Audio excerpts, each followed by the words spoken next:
Viral di media sosial sebuah video yang memperlihatkan keributan seorang oknum petugas Dinas Kependudukan dan Catatan Sipil, di Sdukcapil Kota Palembang dengan warga saat mengurus KTP.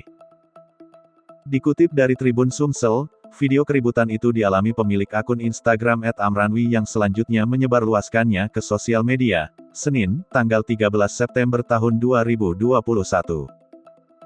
Video berdurasi 12 detik yang beredar, menunjukkan rekaman seorang pemuda petugas honorer di Sdukcapil Kota Palembang terlihat begitu emosi.